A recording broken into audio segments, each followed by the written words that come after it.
കഴിഞ്ഞ ദിവസം ഇന്ത്യക്കാർ ഏറ്റവും കൂടുതൽ ചിരിച്ചത് പാകിസ്ഥാനിൽ നടന്ന ഒരു വാർത്താ സമ്മേളനം കണ്ടിട്ടാണ്. സിന്ധു നദീജല കരാറുമായി ബന്ധപ്പെട്ട തർക്കവുമായി ബന്ധപ്പെട്ട് പാകിസ്ഥാന്റെ മന്ത്രി നടത്തിയ ഒരു സ്റ്റേറ്റ്മെന്റ്.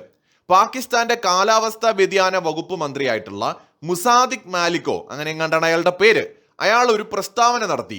ഇസ്ലാമാബാദില് വാർത്താവിനിമയ മന്ത്രി അതാവുള്ള തരാറിനൊപ്പം നടത്തിയ വാർത്താ സമ്മേളനത്തിൽ അയാൾ പറഞ്ഞത്, നമ്മുടെ വെള്ളത്തിൽ തൊടുന്നവരുടെ കൈകൾ വെട്ടിമാറ്റുമെന്ന് ഇതിനകം പ്രഖ്യാപിച്ചിട്ടുള്ളതാണ് എന്നാണ് അയാൾ പറഞ്ഞത്.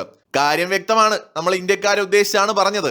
അതായത് ഇന്ത്യ പാകിസ്ഥാന് വെള്ളം കൊടുത്തില്ലെങ്കിൽ നമ്മുടെ കൈ വെട്ടിമാറ്റും എന്നാണ് വച്ചങ്ങ് കാച്ചുന്നത്. ഈ ഡയലോഗ് അടിക്കാൻ വേറെ ചിലവൊന്നുമില്ലല്ലോ. ഇന്ത്യക്കാർക്ക് ഇന്നലെ ചിരിക്കാൻ ഒരു വകുപ്പായി എന്ന് മാത്രം.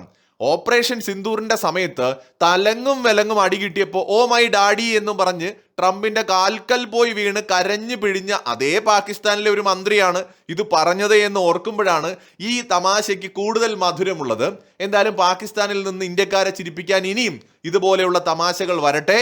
പിന്നെ ഇതിനേക്കാൾ മൂത്ത ഇന്ത്യ വിരുദ്ധരും ഇന്ത്യയെ മൂക്കി വലിച്ചു കയറ്റുമെന്ന് പറഞ്ഞ ടീമുകളുമൊക്കെ ഉണ്ടായ കാലത്തും ഇന്ത്യയുടെ കൈവെട്ടാൻ മൂർച്ചയുള്ള കത്തിയൊന്നും പാകിസ്ഥാനിൽ ഉണ്ടായിട്ടില്ല, ഇപ്പോഴുമില്ല, ഇനി ഒട്ടും ഉണ്ടാവുകയുമില്ല.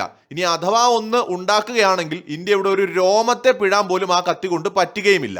ചിലപ്പോൾ അതുകൊണ്ടായിരിക്കാം പട്ടാപ്പകൽ തന്നെ മനസ്സിൽ തോന്നുന്ന സ്വപ്നങ്ങളൊക്കെ അദ്ദേഹം വിളിച്ചു പറയുന്നത്.